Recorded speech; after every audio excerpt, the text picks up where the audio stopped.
आम ओडिशार पर्वपर्वाणी आउ परंपरा समस्तଙ୍କ ठाରୁ नियारा कहीं ना आमर पर्वपर्वाणी अनुसार खाद्यपेय रही थाए जेमतिक पणा संक्रांति दिन प्रत्येक ओडिया घरे पणा प्रस्तुत होता है।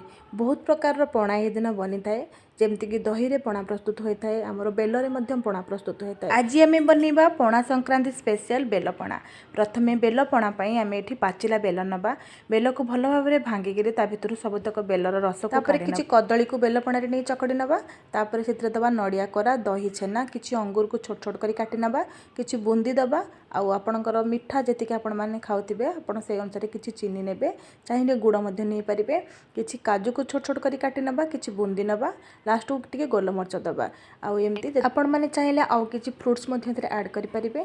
आउ ठंडा ठंडा पीवाई हेले आपण मैंने किसी बरफ ऐड करेंगे।